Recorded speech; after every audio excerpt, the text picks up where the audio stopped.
Welcome to the In the Tank podcast. Get ready for an hour of hot 40k goodness coming in your ears. You're in the tank now, baby. We're live. We are indeed live. Welcome to In the Tank episode 4. We got to episode 4, first month. Fuck, I can't believe it's been a month already. I was saying this to my wife yesterday. I was like, it's been a month of doing this podcast already. It simultaneously feels like we've barely started and also like we've been going on for years at the same time. It does. It's like really weird. It's like a really weird dynamic there. But you are now officially my work wife now, according to my beautiful wife. So there we go. So love you, buddy. Yeah, likewise, bud. So we got a lot to discuss this week. Oh my god, like so much has happened. So what have you been working on hobby-wise this week, mate? Anything interesting? So I stripped my life of about 20 hours working on 10 death marks for a doubles event that I went to yesterday. I did get them done in time, but I was up till 2 in the morning. Close? Oh god! Oh my god! Yeah, I know. I was burning the candle at both ends in the middle, basically. And in the middle. I remember getting a text from you going like, "Death marks are fucking bullshit." Like, blah blah blah blah blah. Are they on the same sprue as the old Immortals, or are they different? Yes. Different. Yeah, no, it's the same one, which is really cool because you can do Tesla Immortals, Gorse Immortals, or Death Marks, which I think is great. Sure. So it's a very flexible sprue, which I like. But the problem with Death Marks is they have, I think it's something like 18 glowing points per guy. Oh no! And if you're doing 10 of them, that's like nearly 200 glow effects you've got to paint in. Oh no! In your sexy orange glow. Sexy, and it takes 3 layers glow. to do it. So you're actually doing like 500 or so layers of paint in those glows, which is, a lot of work. Oh, by the way, everyone should be able to see our beautiful mugs now. Hopefully. We said they could see us last week and we lied. It never happened. I know, sorry everybody. Sorry. Yeah. Cool. Okay, so death marks. Yeah. That's really cool. So that was what you were, that was pretty much, oh wow. Because of like the potential rise of the Imperial Agents decks on the horizon, I'm kind of looking at my neutral Imperial characters going, I should really give them a lick of poke. And I decided to crack open the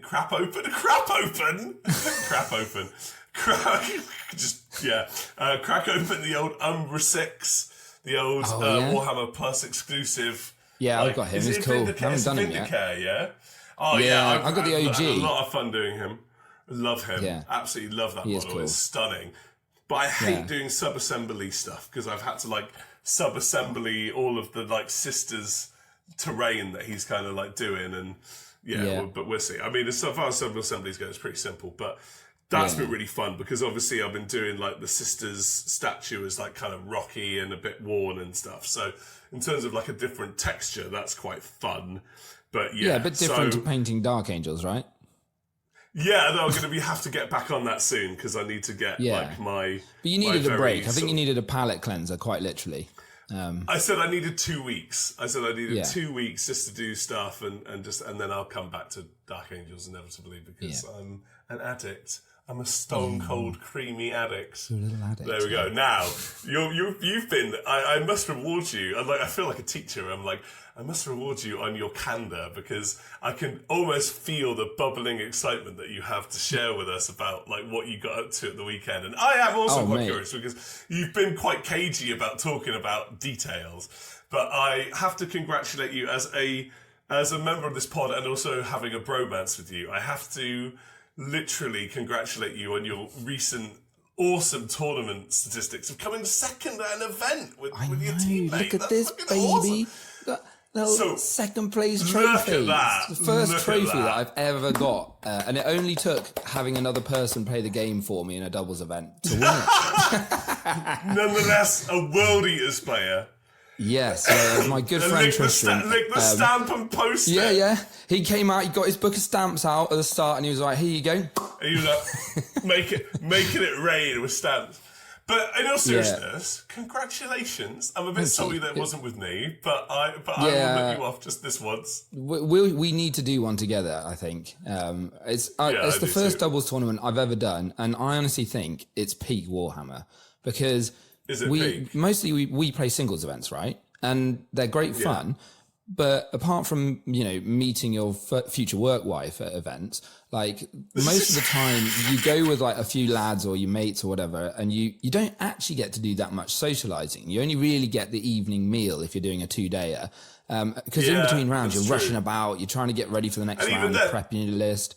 And even then, that's not if you're not like absolutely like zonked as well, right? So like sometimes you just want to go home and just fucking mong.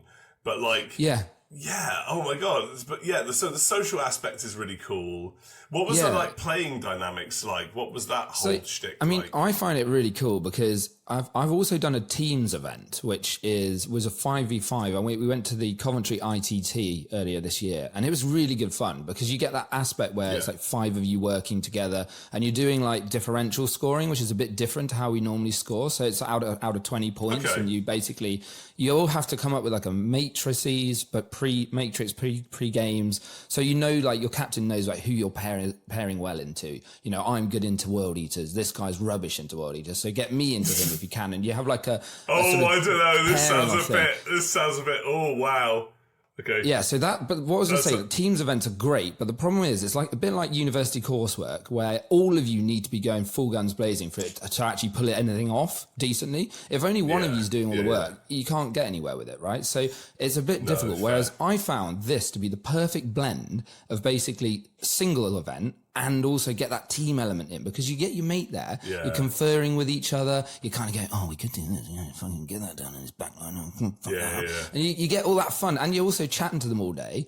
It's brilliant. Honestly, it was a lot of fun. And like the atmosphere is great because most of the time in a 40k event, you occasionally will get an opponent who's maybe a bit dour or down on their luck or a bit upset because they had a bad last game. Whereas with this, because there's 2 of you, you're usually bullying each other up and you're having a great time. And that's exactly what we did. Yeah. All of our games were great fun and it was brilliant. I recommend it to anyone. Try it. It was good. Was it a 1-dayer? Yeah, just 3 games, which was perfect as well for people our age, rapidly approaching the downward slope. We've got kids and family and stuff. Don't just oh my God, I'm going to have to bully you because I'm just going to go into like midlife crisis mode early or just like getting I'm going to come over and you're going to be like, do you like my new Lamborghini? And my top knot. No, it'll just be like a replica rhino. It'll just be like a replica Warhammer World Rhino on my fucking front door. But no, to be honest, I have actually played a doubles event before. Yeah. I really enjoyed it, actually. I kind of agree with you. I think the dynamic is completely different and there's less chances to bump into dickheads. Although I imagine it is quite toxic if you bump into 2 dickheads at a table. Though. Well, we didn't. I think it's rarer to bump into 2 dickheads. Usually if there's one dickhead on the team, the other one's kind of lifting him out of his dickheadedness, right? So, and we actually had really great opponents. All of our opponents were lovely, and we had 3 really fun games. What were your, very quickly, what were your matches and how So we actually had the same matchup twice in a row. So our first game was into Chaos Knights Tyranids, and that was sort of a bit of a mix of stuff. And then the second game was again Chaos Knights Tyranids, but they were just full battle shock mode. Like every single fucking thing they had was battle shocking us. Poor Tristram, his World Eaters were just battle shocked off the planet. We got no primary for like half the game, but eventually we managed to kill enough stuff and pull it back. And then the third game was into 2 lovely gents playing demons and Black Templars. And fuck me. Crusader squads are nigh unkillable, mate. And they had 2 of those great, had a great unclean one as well. And that thing has a 4-up feel no pain. Fuck me, that does not shift. Why are the Crusade squads unkillable? Why the Crusade So they've got squads he had Tannhauser's Bones, which gives them a 5-up feel no pain when they've got their vow on, which they have all games. So basically the whole time they've got a 5-up feel no pain. And it just makes them really hard to kill. You just can't efficiently damage them. There's 20 of the little shits as well. So yeah, really hard. But it was great, cool. Really good fun. What a weird, we got 2 wins and a draw. From a Lord perspective combo. Well, 2 wins and a draw. Yeah, exactly. Chaos Demons and Templars. I was a bit like, But yeah, no, it was great, really fun. Yeah, there you go. Oh, cool. Yeah. Dude. Well, congratulations. That's fucking awesome. Where was it? Where was this fun? This was over sort of Wellingborough way in Northampton. Higham Ferrers, I think it's called, or something like that. But yeah, it was good. Really good fun. Savage Hammer was the guys that ran it, but I think that's the last one they're doing, unfortunately. That's shit. I think they're doing another singles event near LGT, and that's about it. I think they're wrapping up, unfortunately. But it was great. Really good fun. Yeah. Well, we'll keep an eye on some doubles events going forward, but that's wicked, man. Like, well done. Definitely. Congratulations to you. Cheers, bud. But on the subject of tournament play, and, in this kind of environment, sometimes I've never personally had this myself, although I have got techniques to potentially mitigate this, but the subject of cheating at events. Ooh, that is controversial. Cheating, isn't it? But I like to think that as part of this pod, we like to also inform, right? And cheating is something that happens. I remember, I think it was during the start of 10th edition, there was an event, I think near Element or something. It was at Element, I believe. Nottingham. Do you know the story? Yeah, I know the story. It was the weighted dice story, right? Where the guy toilet threw dice. the weighted dice it's infamous, down the toilet, and they were stuck in the toilet. At that point, they've got them in the toilet, framed now. That's amazing. So essentially, if no one knows the story about this, there was a famous cheating event that happened at the beginning of 10th edition in Nottingham, where the person was playing Eldari, which of course, does a lot of dev wound shenanigans, which you need sixes for, right? And they had a weighted dice situation, and I think they got caught up on it, and they thought it'd be a great idea to go to the bathroom and throw the dice down the toilet. But because they were weighted, they got stuck at the bottom of the fucking U-bend. So you can see it. At that point, do you just go... You either have two decisions to make, right? Where you go, okay, I'd be going out the window. I'm like, right? Or you go down into the toilet and try and grab it. Do you know what I mean? In a gross. Yeah. But then you've got that water's touched a load of fucking nerd shit, quite literally, and it's what do you do? What do you do? Don't use weighted dice in the first place. Is what you do. Well, this is it, right? So, how do you spot it, mate? What are because I've got some techniques, but do you?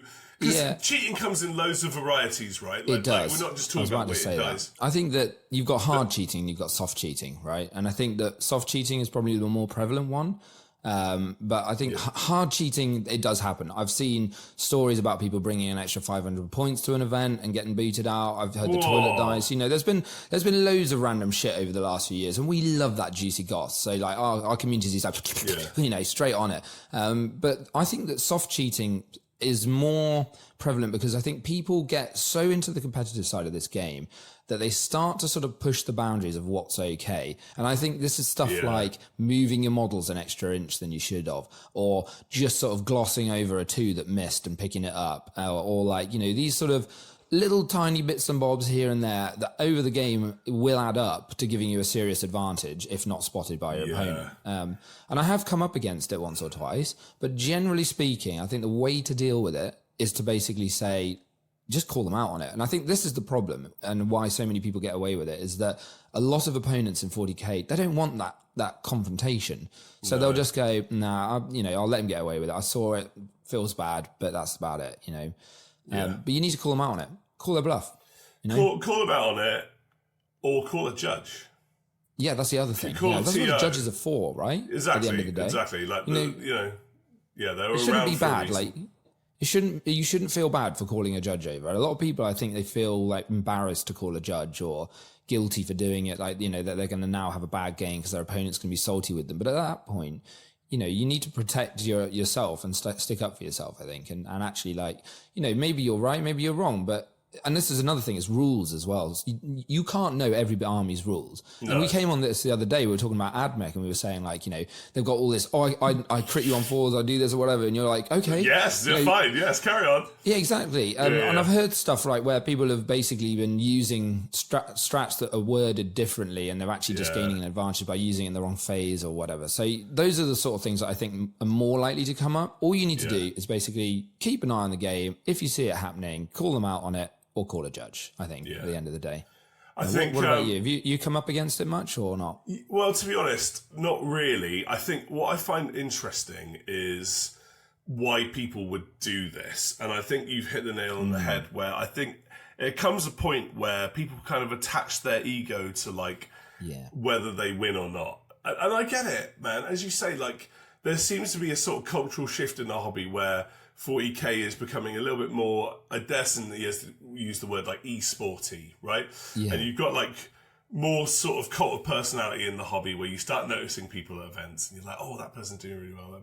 So it almost feels like this overwhelming pressure to like perform well. And it's like, I think people then completely miss the actual entire point of the hobby, which is roll some bones, even in a competitive context, to just have a fucking belter of a time. Play some fucking Warhammer at the end of the day. That's what we're there for. Have fun, we're there to roll dice, have fun, play some forget good about games your life, like forget about that fucked up crazy life out there, and just enjoy Marines shooting aliens.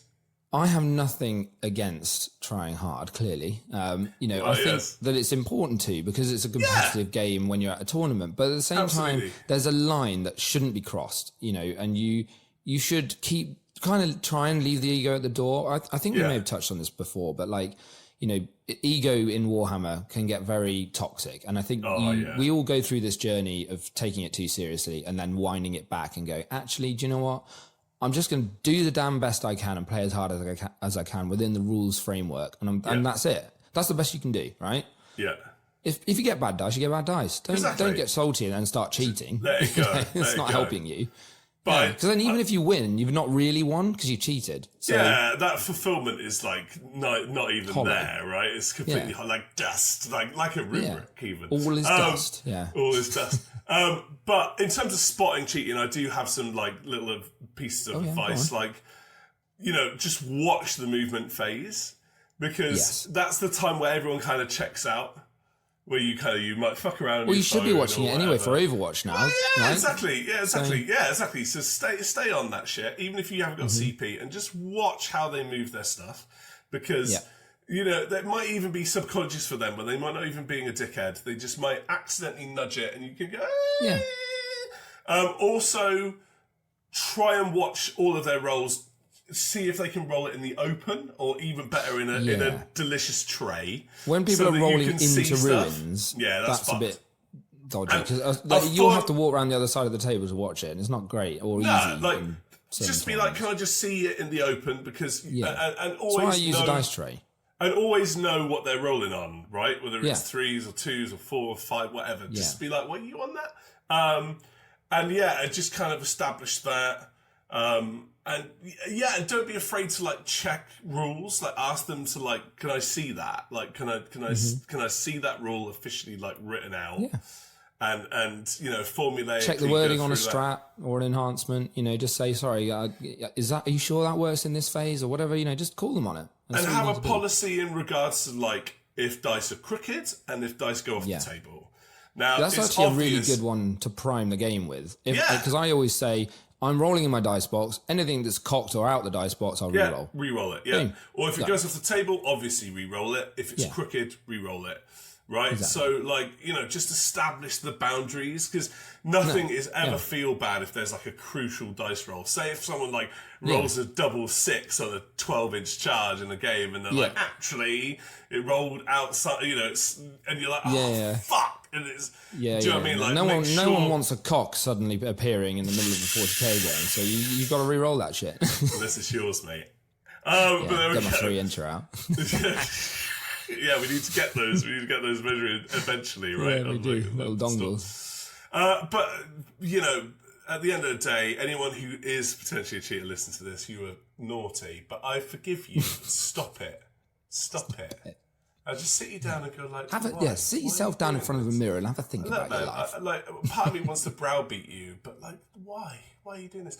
Yeah. And it is terrible for the hobby. Like, it perpetuates toxicity. It doesn't. It's a feel bad for everybody concerned. It's obvious, but just don't fucking do it. Like, just don't do it. Especially not an event where you've got loaded dice and you're throwing them down the toilet and stuff. Like, terrible, absolutely terrible. I always wanted to get like a really huge blow up dice that you can get these massive ones like a beach ball. I always want to do like the first turn roll off and just be like, just throw it across the ball. Absolutely. That's cool. That should be quite funny. It'd beach ball it. It'd just like go. Yeah. But then it would just fall on some dude's table and like break all of his crush all his and he'd towel. be like, fuck you. Anyway, We're going to now hop in the old time machine. We're going to go in the time... See, I'm getting better at these wet plans now. I'm getting better at these wet plans. We're going to like bleep, bleep, bleep, bleep in the old time machine.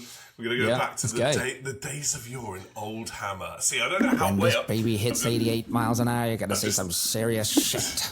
I've just got my microphone, so I'm trying to like down that. It's all right. I'll fix it in post. Thanks, babe. So we're going where we're going. Don't need roads. So we're going back in time to the days of yore of Oldhammer. Now I don't even know how far back you go in terms of rules and stuff for like. But I was 13. I don't remember. That was like 23 years ago. So I don't know what edition it was in. Maybe third.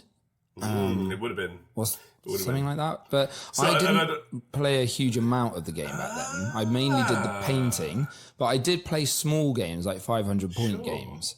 What about you? When did you did tell us this in a previous episode? It was so I have second ed, were you? I have well, we're going to discuss like our origins with how we encountered the game and stuff like that. But like I have played both second and third, but I played predominantly third.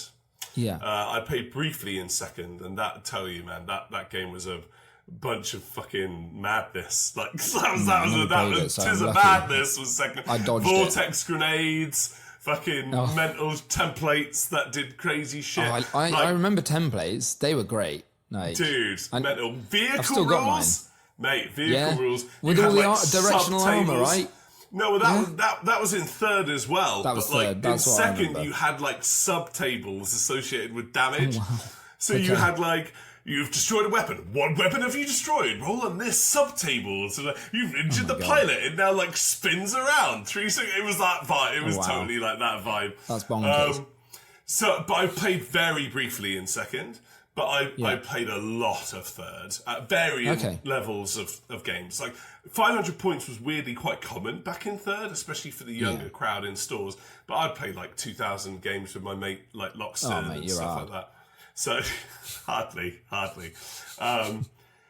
But what did you like about the rules back then? If you do remember anything, or if you want me to say first, because you're a bit like I do remember templates. And I think they were quite good fun, but I do know that they caused a lot of arguments because people were, finagling with them a little bit. But they were really cool, and I quite enjoyed all the scatter dice and stuff like that.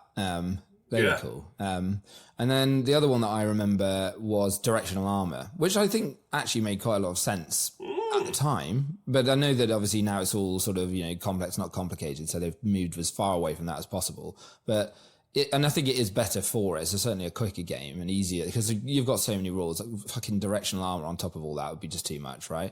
I did like it. I thought it was cool. Yeah, pivoting, don't start on fucking pivoting. What I like about pivoting is that not only did they try to make a rule to simplify it, but then they gave you like 3 different fucking versions of that rule. You got the one for casual play, you got the one for competitive, and you got the one that they've just released at a tournament that Games Workshop hosted recently in America, where they've changed it again. And they're like, well, you can use this, but not till it's all properly updated. I'm like, well, fucking hell, update it.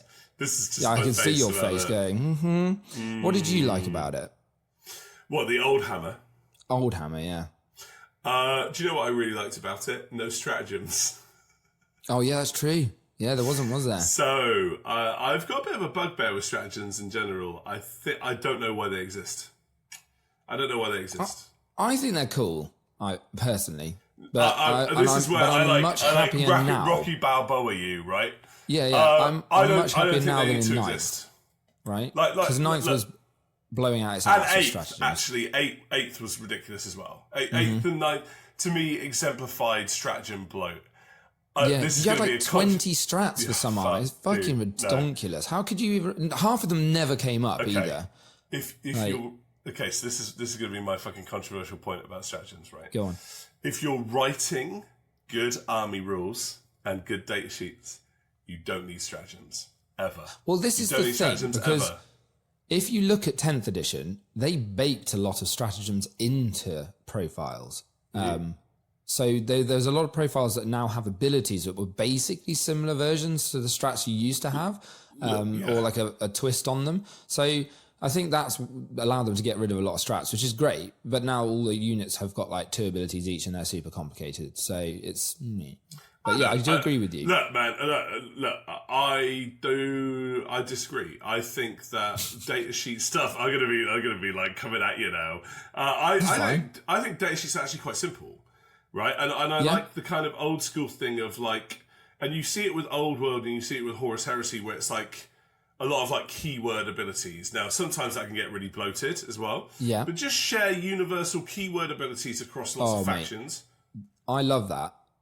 I am all for keywords, and this was something in ninth that they didn't really have very good grip on, and they've done it better in 10th, which is the universal special rules or whatever you call them. But basically having like, you know, everything have these little keywords. You know, like they've done it where you've got deep strike is a keyword, across all the death wounds, exactly. That is a huge improvement, and I want them to actually go further with it. This is what I'm saying. Even further with it. Okay, this is what I'm saying. Right. Scrap off fucking stratagems.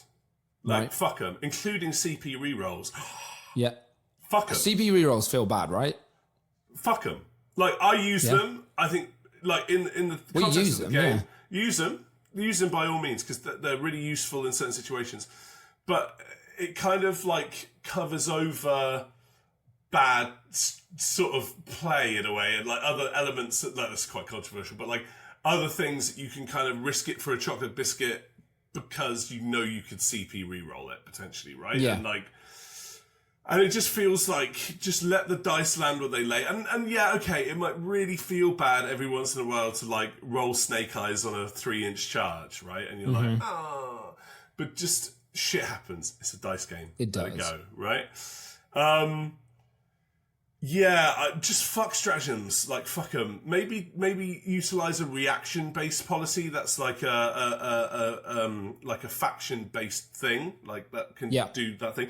Just go deeper into the army rules a little bit. Give them a few more abilities. Add a few more keywords, and you're golden as far as I'm concerned. Like and it streamlines everything really well. Like what I loved about Oldhammer was like everything was pretty much like on the table. Like you kind of roughly knew what everything did. Like there was no ambiguity there, and turns seemed to take nowhere near as much time.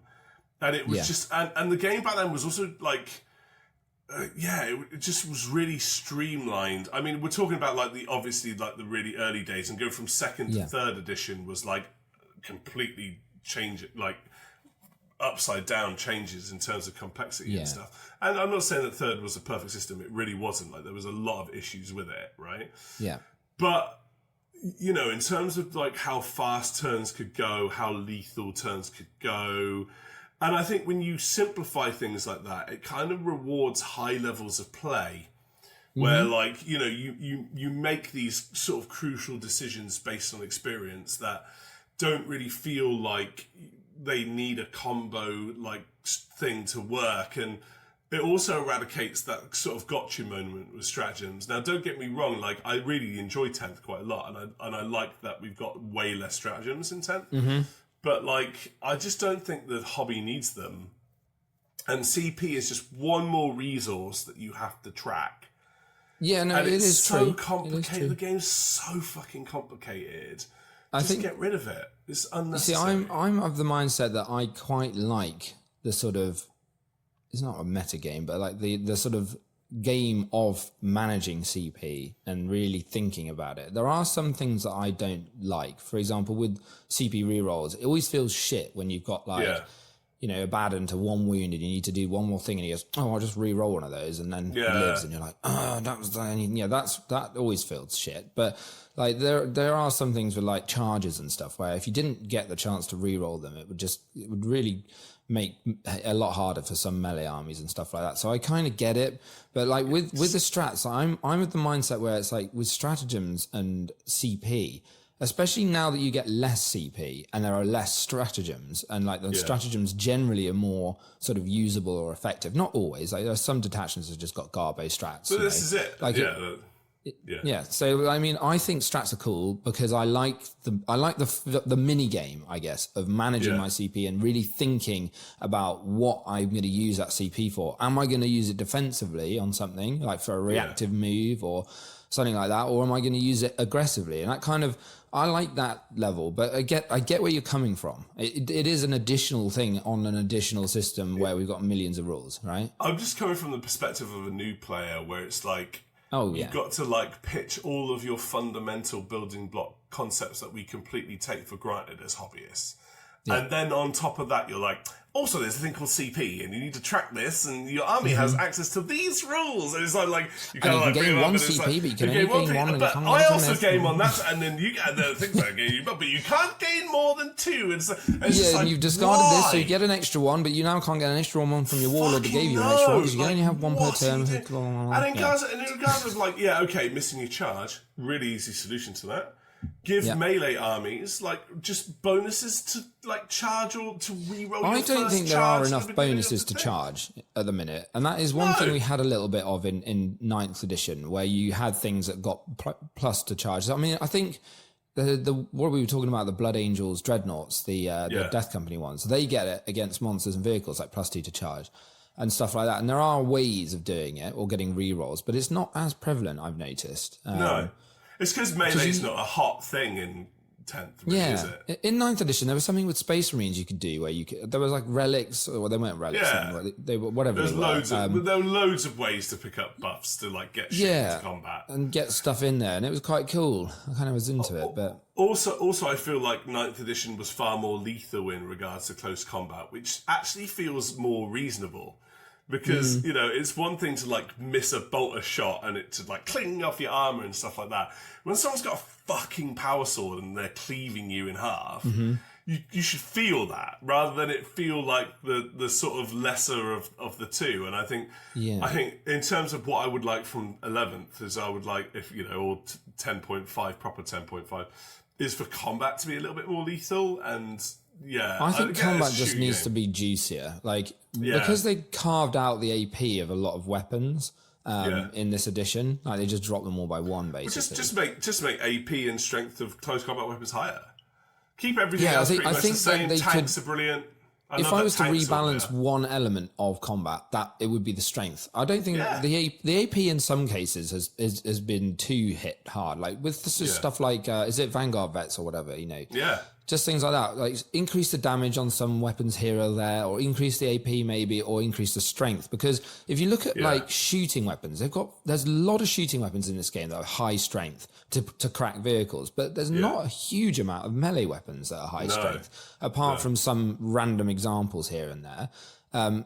Across the board, I'm talking, there's not a huge amount of like strength 12 or 14 melee weapons, right?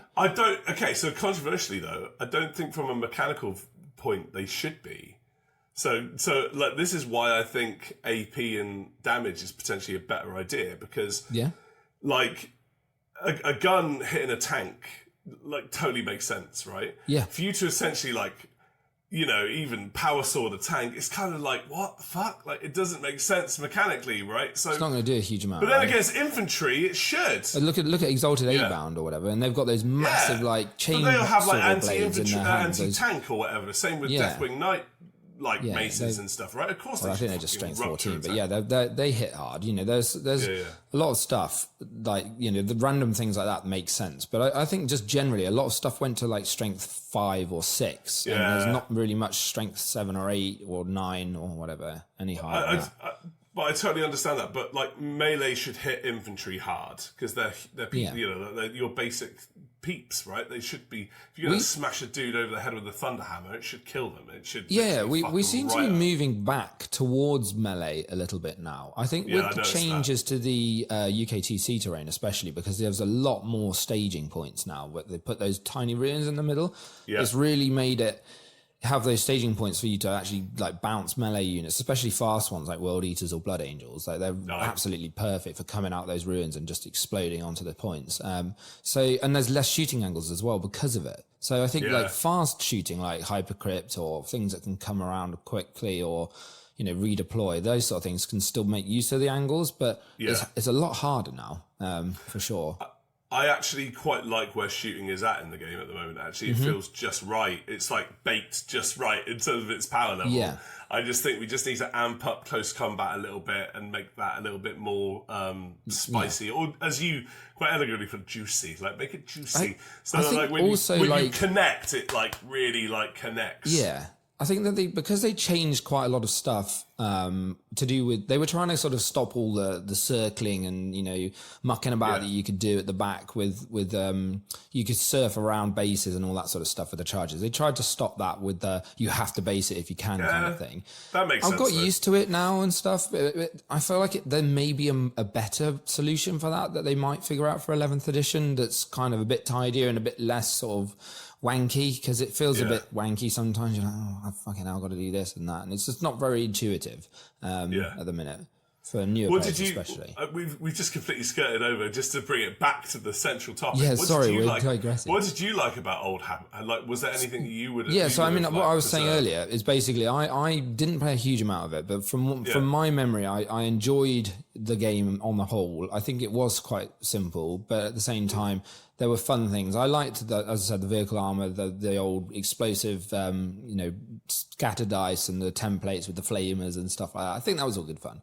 But again, I was more into the hobby side of it back then, and I only really played a handful of games of it, just because I didn't have enough models. So it was just me and my mate playing on our bunk bed, basically. It's cute, man. Those early days are the best. And to take you back to those early days, we're still in the time machine. Yeah, and this kind of brings everything back. Like, when did you? Okay, so this is the sentimental, gooey part of the episode, and also the storytelling part of the episode, which is always fun. When did you first encounter the hobby, and how did that like internally hit you? Like, what was that about? Like, bring it on, man. Like, stay a while and listen. Just listen, kid. Did you just like you went to that place? Like, did you? I was like full Deckard Kane then. Nice. Well, basically, I got into the hobby. I think I was, as I said, about 13, and I always used to walk past the Games Workshop and think, oh, that was cool, you know, this stuff looks good. And I think that I got a squad. I think my very first purchase was 5 Plague Marines, and they're the old metal ones. And I still got them. Ones? Yeah, see, I'll try and get them. I'll try and get a picture of them. They also came in a plastic box where they were like monopose holding a plague knife and a gun. Yeah. I've got them. The metal ones. I've got my OG paint job on them, still there, and I bought some of them, and I bought some Plague Bearers as well, and that was kind of where I started. So I was a Death Guard boy originally, and I do have Death Guard at the minute that I need to get on with. Probably we both like Death next Guard, year. To be fair, yes, we do. We love slow armies, don't we? So yeah, that's how I started it, and then my mate Tristram, who was the guy I did the doubles event with, him and I went to school together, and cool. was also into the hobby. And he was sort of like, oh, I got a load of models that I got off someone. I don't really want them anymore. I'm going to sell them. And I was like, well, I'll buy some of them off you. So then I bought all of his Dark Angels. So that's how I got into Dark Angels. And I was like, okay, cool. So then I bought a few of those and painted some of those. And that was a bigger force because some of them were already painted. So I started playing with those, and that was good fun. Nice. And then I got into the Necrons after that because I was like, oh, these guys are cool. They're little robots and everything. And then I sort of stopped, as many people do, playing the hobby for a few years after doing it. And then, as I said in a previous episode, my wife bought me back in with a box of Centurions for my Christmas present, first present she ever got me, and that was it. The inevitable downfall of our bank balance. Yeah, exactly. There you go, of your life. What did it feel like when you were a kid, like cracking that Plague Marine box open then, mate? Like, it was so cool. I remember it. It's one of those special feelings. I think, and I get this when I said this the other day, I walked into Warhammer World and I was like, this smells like the hobby, this place, for some reason. And that's what it is. It's like Warhammer you walk World into a Games Workshop. Yeah, but they've I don't know whether they've just bottled that smell. It used to be I swear it used to be the paints. Yeah, I think it is the paints. But I remember that vividly, because you know what smells are like. They really bring you back. And I remember that smell of the Games Workshop. And I think also the staff back then were way more chill. Like now they're really like, they come in and they buffet you. They're like, hey there, what you working on? What are you working on? What you working on? Do you like, well, I would they recommend just sort of this. It's appear. it's like Laszlo from like what they do in the shadows. It's like, don't tempt me with sex paints or whatever. Like he's like, fuck off. And I just feel a bit like that where I'm like, oh sweet summer child, like leave me alone, please. There's a couple of guys, like the guy in one of the shops I know. I'm not going to say what because I don't want to get him in trouble. But it's like he's really cool and chill. Like I'll walk in, I go, hey mate, and I'll have a nice chat with him. And he's not trying to force models down my throat, like they are. But they never used to be like that. They were always really chill, and you'd come in and they'd be like, oh, come and have a game. We do all this sort of stuff. And I think that was it. Like, I remember the sort of inclusivity of the hobby. And I remember just like, I really loved the painting because you can just chill out. And when you're a kid, you got hours to burn. And I used to get really into I'll show you my best painted model that I ever did when I was younger. It's a Deathwing. I think it's what's the Deathwing? Is it Belial? I think it's Belial or something like, or maybe it's a Deathwing captain in Terminator armor or something like that. But I spent forever on him. I'll get him out for a picture on the Instagram or something like that. Was he resin or metal? He was metal. It could have been Belial. It very well could have been Belial. Might have been Belial. I think it might just be a regular captain. But anyway, like that was great, and I loved it. It was such a fun hobby. And then obviously, it sort of always stuck like a splinter in my mind for 20 years until I really got back into it again at the end of 8th. It never leaves. About you? It infects you forever, and then it never leaves your body. Yeah. It's the weirdest hobby for that. Like it is. It always is recurrent. It is always recurrent. So what about you? Oh man, so this is cool. Actually, I'm actually quite looking forward to telling this. So I remember when I was in year 6 at primary school. So it was the last year of primary school. Or 5 even maybe. And I remember going into a classroom at lunchtime, and when everyone else was like playing on like outside, you had like a group of nerds that actually stayed indoors instead of playing outside.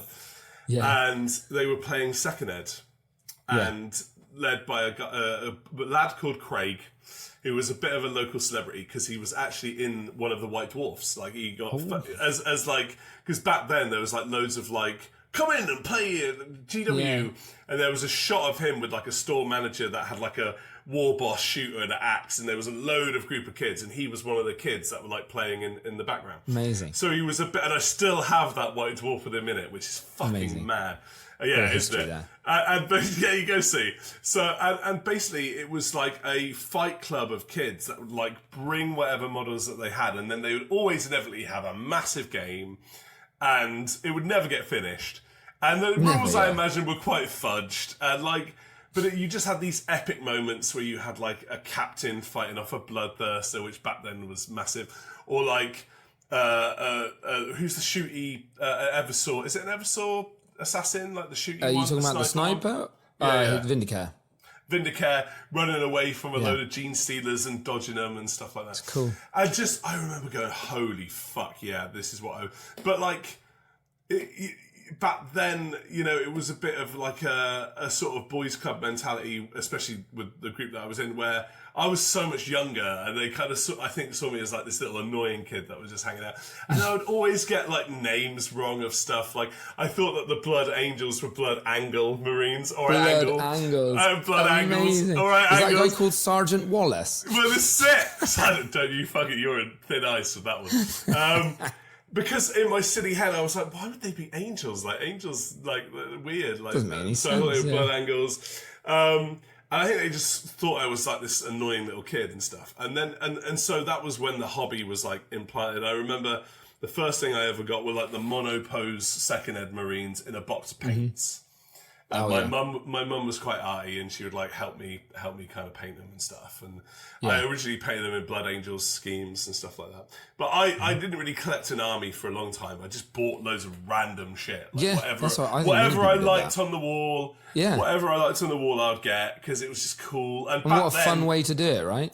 Yeah, absolutely. And back then in second ed, I don't know if you ever went to a Games Workshop store in second ed, but it was like the height of like what I would call like selling to like kids kind of era. Like it was like that in extremes, and you'd get crazy shit happen. Like there was like the summer sale, like sales at GW's.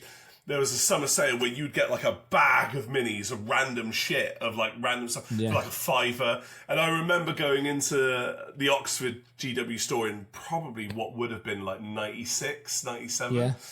And like the store manager, whoever was in like a thing with just boxes of shit. And he's like, and people are wanting to buy, like a market, like a Sunday Kids West End flocking market, and fucking notes are flying, and like he's like, oh, Viper jet bikes, £5 for a Viper jet bike. Who wants a Viper jet bike for £5? Oh, next one, bag of orcs, random orcs, whatever. Fucking hell, man! Like wild, absolutely wild, and like the excitement of that and stuff. But it was only till like third ed that I really like got my shit together hobby wise, and you know I was best mates. I can't really say his name because he's now a store manager and has been for a long time. Okay, and I think don't he's get quite in trouble. deep in it, so I'm not going to tell who it is. But you know who you are. Yeah. He lived in the next village along from me because I lived in the middle of nowhere. I was like Billy No Mates. I lived in the middle of nowhere for like years. And he used to cycle to my house over the summer and leave his army with me, and we would literally play every day. And we would play like 1,000 point game too, and he would collect chaos, and he had like he was mental. He was known as like the chaos lad because he played fantasy. He had literally like 10,000 points of like chaos when he was like 17 or 18 or whatever. And I played Tau. And I played in, I played in like the Eye of Terror campaign and stuff like that, and just. I don't know, man. It was those hazy Stand By Me summers, and it was just so fucking cool. Like, so cool. It's such a great game, isn't it? Yeah, I think it just transitions you into adulthood as well. Yeah. Where you learn that, like, you're not alone in the world, especially from back then where geekness was, like, so much different to how it is today. And I think it's better today for the I think geeks are more included now, right? Yeah, and I think you were just part of this subculture that so many people didn't understand, and to feel like this sounds really like gooey, but to feel like you weren't alone was massive. Yeah, like, I think that's one of the things I love about this hobby. It's like like yesterday, for example, you know, we were playing this game against these guys and we had such a good time. Like, it was such a fun game. It was really close throughout the whole thing, like, really back and forth. But like, you're fast friends with everybody in this hobby, generally speaking. Like, you know, it's like how you and I met. Like, you just meet people and you have a great time. It's all inclusive. You know, you've already instantly got something in common with your opponent because you're playing the fucking game together. And it's just, you click with people so much easier. And as an adult, where I think it's harder to make real friends. Way harder. Because you don't really meet people like you used to when you're at school and stuff like that, where you end up with common interests. Well, you meet a lot of workmates and stuff like that. Yeah, well, you're not really you're not really a victim of circumstance when you're an adult, apart from your work, where like when you were a child, you're like shoved through the education system in the UK and like or wherever it is really, and like you have to get on with people, and it's very tribalistic and like. You know, you will encounter hundreds of people throughout some quite important periods of your life because not only is it your class, but it's the older kids, the younger kids, whatever, like out of school clubs, whatever, hundreds of people you encounter. In your adulthood, it's like your inner circle of your family or whatever, and then your friends from your past, maybe, or work friends, and you know, you find it harder to like.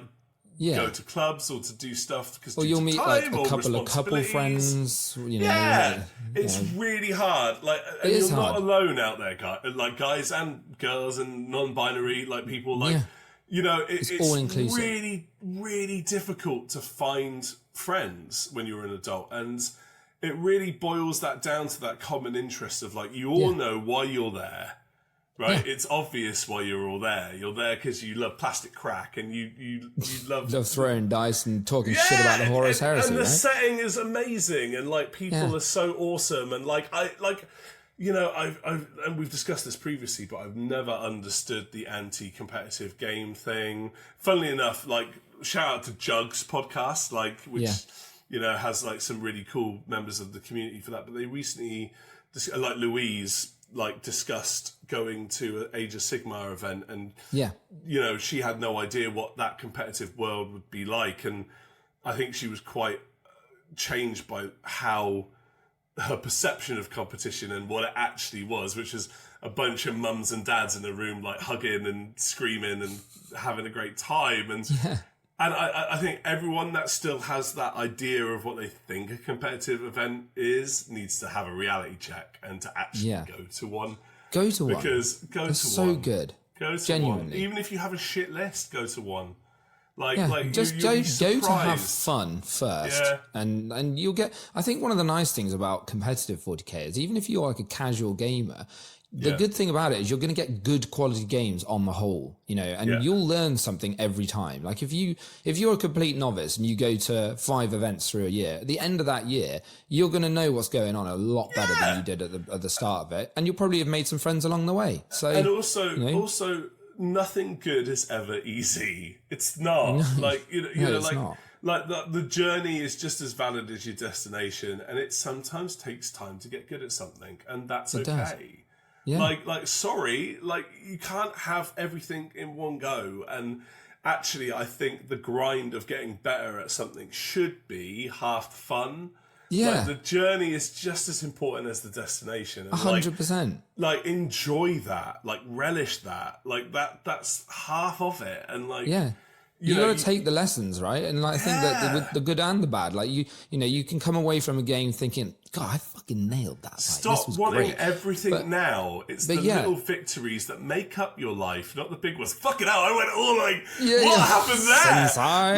No, whoa. See, this is my teacher. Just sat cross-legged, hovering above a stone. This is my teaching energy coming out now. It's hell, everyone out there. Honestly. And if you're not, and seriously, I'm serious about this.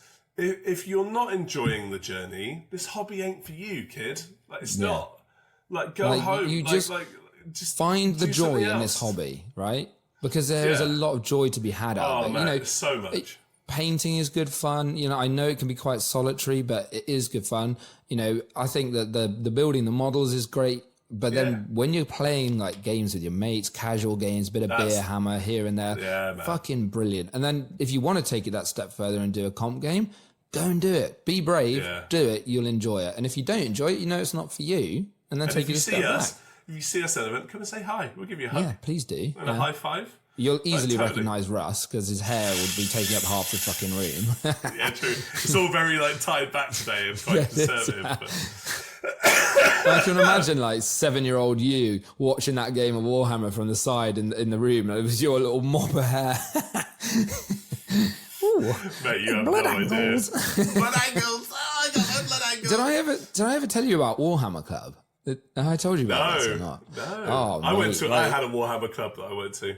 So when I was at school, and this was probably third ed as well. My mate and I who got into the game, and as I said, we were playing it on our bunk bed because we were at boarding school together. And oh my god, you went to boarding school? I went to boarding school, yeah.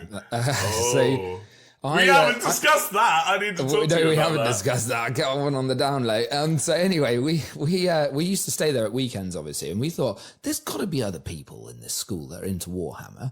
So why don't we put some posters up for a Warhammer club, and we'll put it an advert saying Sunday, and we'll hire a classroom out. We'll bring all our models and stuff, and we'll go there and we'll play some games with other people, and we'll find some other people we want to play. I love your blissful ignorance. Oh mate, I was so positive about it, and I was like, this is gonna be great. So we went around the school, we put all these little Warhammer club posters up and all this sort of stuff, and then Sunday rolled round, and there we had a huge crowd outside. I was like, look, we're walking up to the classroom. I was like, fucking hell, there's a lot of people into Warhammer. And then when we got there, we realised that it was just basically the entire upper year were there just to take the piss out of Warhammer Club, and there was one other guy that was there to play Warhammer, bless him. That's so in between us. That's so fucking in oh between mate, us. I had a briefcase at school as well at one point. I don't know why. I can't believe my parents let me have one. Hell. Me and you had very different things going on there. Briefcase so cool. wanker. I was getting told off. I was literally getting told off for sneaking my electric guitar into classes. Seriously. Seriously. I practiced for 8 hours a day. Rebel, were you? Wow, that is dedication. If only you put that much time into your Warhammer, you might have beaten me. You're dead to me. Yeah. No. Oh man, bless you, bus wanker. That's hilarious. Yeah, it was quite funny. It was very funny. So we didn't do another Warhammer club, unfortunately, but it will always live in my heart. Dry your eyes, Ed. I'm all right. I've got over it. I've made my very own modern Warhammer club now, and it's doing great. So I'm happy. And you've got a tribe. You've got a tribe of people that love you. Yeah, I've got many tribes. Yeah, there you go. See. Including having much cooler friends as well. Yeah, I do. I got a great work wife at least. Well, yeah, there we go. See, so you go. Yeah, I swear that like my guitar and music thing completely counterbalances my nerdiness, but I don't think so. It's also a type of nerdiness. That's bullshit. You're like a guitar nerd, so you can't say it counterbalances it. It just makes you worse. No one understands that. No one actually understands that. That actually, like, it's just another form of really terrible nerdiness. It is. So, just to finish this all off, and of course it's the namesake. I've got a lot better at blending my topics this week. But wet blending way better. There we go. See, I've raised my game because last time you were like, "What do you do with the?" And I'm like, "Okay, well, I'm going to sort it out. All right, sort it out." So the name of the podcast is In the Tank. We always do a bit of lore-y stuff. So we do both from a lore, battlefield modelling perspective, whatever. What are your best tanks? What are your best tanks? Tanks are awesome. Everyone loves a tank. I do. Everyone loves a tank. So I want 3, please. I want 3. Okay, I'm going to go with We'll alternate. Oh, okay. I'm going to steal one from you probably. Baneblade. Because boy, is that a fucking tank. Jesus. That is a tank if tanks tanked, right? Okay, I have my equivalent for that, but I'm going to save it for the last one. Yeah, no, Baneblades, very quickly. Baneblades massive. In the lore, they kick ass. They kick ass. I remember when a Baneblade gets activated, you know shit's going to go down. It completely personifies the guard to me. The kit looks awesome, and it used to be a Forge World kit for years. With guns. And now it's like £100 plastic kit. Love a Baneblade. Whenever I've seen a Baneblade in real life, I'm like, oh fucking hell, that's a big old tank. You know the tournament that we went to? A Baneblade was played at that tournament. I'm pretty sure. I played that guy. Did you play him? Lionel Johnson cut it in half. Lionel Johnson cut it in half. Of course he did. He just went, like shredded Stick this up your exhaust pipe. I lost that game, but he was coolest bit was a good opponent. Lionel Johnson charged it. I think he won, didn't he? And Lion just charged it and just wrecked it with his sword the whole way down. I was like, anyway. So that's my first pick. What's yours? Haters. So my first pick is the most gothic of all tanks, which is the Sisters of Battle, the Adeptus Sororitas Exorcist tank, aka the tank powered by classical music on the fucking old great piano. How 40k grim, both derp and dark is that tank, right? Yeah, I do like a big organ. So I'm into it. I think you do. But for anyone that doesn't know, it's a Sisters of Battle tank. It's been part of their tank range for a long time. And it's basically like a rocket tank. And it's powered by a sister playing the piano. It's just epic. Can you just imagine? Can you just imagine like those holy chords coming out as fucking rockets? All these rockets coming out. Yeah. Oh, it's amazing. Mate, so epic. Good pick. Yeah. That's brilliant. Thank you. Thank you. I appreciate your pick too. What's your second choice of tanks? I'm going to go for... this is a tricky one. I think I'm going to go for the Humble Rhino. Because I think they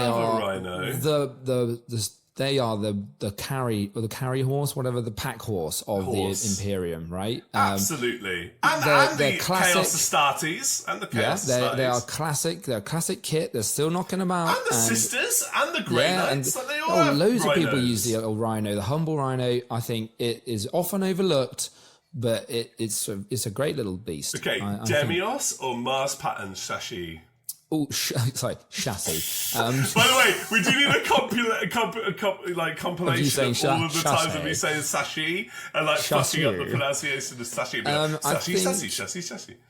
So is the Mars one the old one, or is that the new one? And then you've got the Demios pattern, which is like the Demios weirdly, is the old Horus one. Heresy one, right? Yeah, but it's actually like the old one as well. I really like I've got a couple of the new kits, and I think they're really sexy. I like the old one because it's just classic. It doesn't always go together perfectly as a kit, but I think they are. But the new one is just a sexy version, Heresy. right? They redid it for Horus Heresy, and it fits together perfect. Yeah, it does. Yeah, I like it. I think either. I'll take either, but they're great little beasts. So that's my second pick. What about you? That's actually my favourite pick that you've done, and I actually really like that. That's a really cool pick, actually. We love a rhino. We do. All love a rhino, actually. Yeah. And for me, it kick-started the new tank revolution when that new rhino kit came out in third. That was when they were like, right, we're redoing tanks, and it was like fucking awesome. When I remember seeing that when that rhino came out, it was like, oh my god, and that's still the same kit today. So there you go, awesome. My second favourite pick, I have two of these tanks, and I affectionately refer to them as Des and Troy in my Death Guard army. My wife loves my wife hates my stuff. My wife hates Death Guard, but she actually quite likes these tanks. And they are the old Plague Burst Crawlers. Oh, what a pick! Oh, it's such a beautiful kit. Fuck me, it's iconic. Chunky. I enjoyed making those boys so much. They are. It was like beautiful. Lego. They like snap together, and they've got the little siege thing at the front, which I absolutely adore. Little like dozer blade. They look like World War I sort of artillery tanks. So they look like similar to like a basilisk or something. Like you would have had support in World War I as you went over the top or whatever. So they fit that. They also look a little bit like a beetle.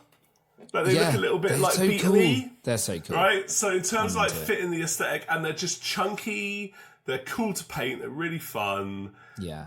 And they're really good. They have been good for a while. I don't think they're as good now because of the indirect rule or whatever. Yeah. But they've always consistently been a cornerstone of Death Guard to the point where everyone has one in a Death Guard army, pretty much. Not necessarily on the tabletop, but in their collection. They are awesome. Tank. Awesome tank. Love them. Yeah. Absolutely love them. There you go. See, that's my number 2 choice. That is a good pick. That is See, very that good we're pick, just like wanking each other off with our picks. Like, that's great. No, but genuinely, that was a really good choice. I'm trying to think because I'm kind of torn between a couple of different ones. You got to choose. You got one left. I've got one left. Yeah, so I've got to pick it. I think. Tank thing. Oh God, it's hard. I feel like maybe I'm going to steal one from you. Oh no, hang on. I was going to say, again, with another classic pick, the old Land Raider. Ooh.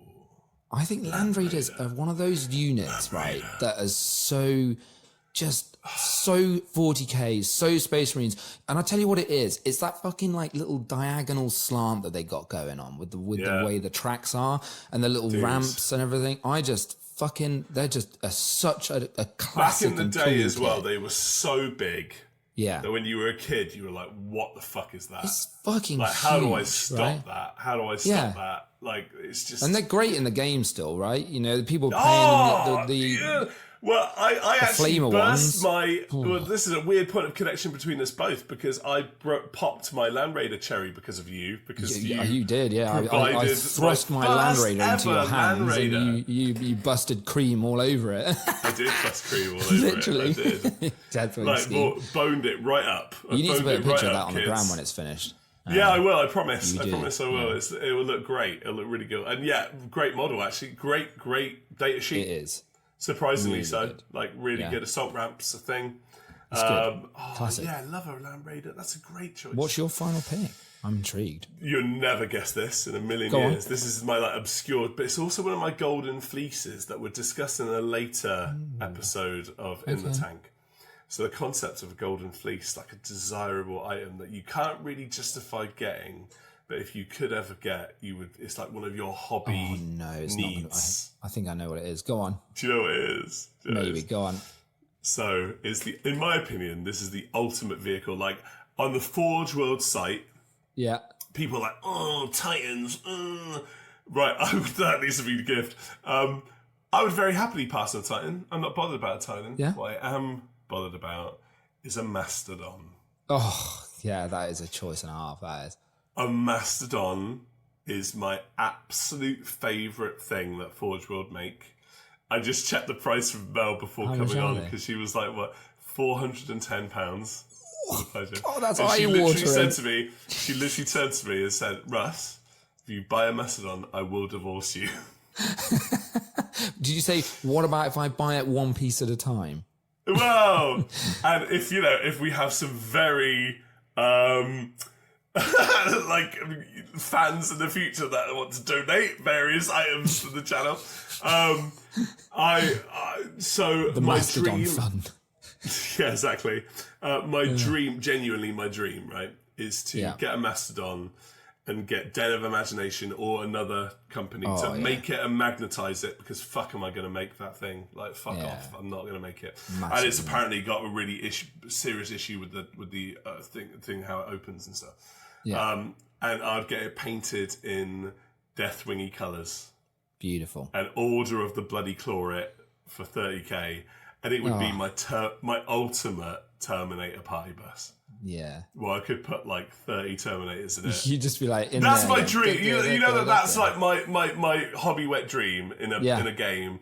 One day, maybe, Russ. One day. 30 Terminators in a Mastodon and just cruise it. That's my army. Amazing. Just like 30 Terminators in a Mastodon, just cruising it up the battlefield. And it's just fucking huge. It's like that. It's like a baby, and it's heavy. And what's the Mastodon. other one? Is it Astraeus? Is that the big space marine? No, Spartan. Is it? No, I'm trying to think of the one that people were being ridiculous with, where because it had like it flies and it's got like a tiny little base, and people were parking it on the top of ruins and just making it unchargeable. Oh, I don't know this. Can't remember. There's obviously the Storm Raven. Like there's that. a Storm Raven. It's a no. It's not. It's not a flyer. It's a hover tank, but it's that massive Space Marine hover tank, and it's a. I think it's a Forge World one. I can't remember which one it is. I'll look it up for another time. But yeah, I remember those being quite popular. But yeah, that's a good choice. I think we've chosen 6 fucking good tanks there. To be honest, Belters. Do you know what the other one that I was thinking about was a Basilisk. Because I really like those. They are iconic as well. Basilisk is the icon, isn't it? Like, weirdly, Classic. when I think Imperial Guard, I don't think Lehman Russ. I think Basilisk. I think Basilisk. I think Basilisk. You got like 3 Basilisks sat at the back, just we missed out quite a lot of Xenos choices. I did think about Xenos ones. We were quite heavy on the old Imperium. I wasn't sure if they'd actually count as a tank, because a lot of them are vehicles, but they're not quite what I'd call tanks. Do you see what I mean? Like the Gene Stealer Goliath rock grinder, that's not really a tank, but it is a big vehicle. It's kind of like a tank. So, I'd love things like that. As a tank. Okay, well, why don't we do, in the future, we'll do an episode of this where we talk about Xenos tanks / vehicles. We can also talk about grav tanks and stuff. Let the Raiders count that as things. Yeah. That's totally fine. Monolith, I'd count you have a Monolith. I was surprised you choose a Monolith. Yeah, it's not quite finished. I'm surprised you didn't choose a Monolith. Yeah, no, it's just because I didn't think it was really a tank. I wasn't in that headspace. I was going for classic tank chassis. No, chassis. Chassis. No, the Monolith. The Monolith would count. Yeah, the Monolith would count. But there we go. But yes, we do a Xeno tank. Yeah, Xenos tanks. Perfect. So there you go. We'll wrap this up. Follow us on socials. Okay, so I'm gonna do the call to action. I should have done the call to action at the beginning of the fucking show. It's all good. We'll do it now. Comment, subscribe on YouTube if you're seeing this in real life on YouTube. Please like our Instagram. Please find us on all the places that you enjoy podcasts. Let us know Tank topics 40K that you'd like us to do. Is where we I'm are. already getting stuff from the community of topics to do in the future, so that's really cool. Amazing. Eventually, we'll also would love to have a Q&A episode. Send us some love. We'll send you some love. It works both ways.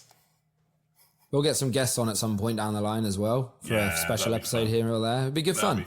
But yeah, we're loving it so far. It's been amazing. Great first month. Great reception from everybody. Onwards and upwards. Keep it coming.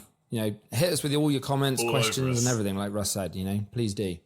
So yeah, awesome. We'll see you in the next one. Love you guys. Take care. Bye-bye. Bye, guys.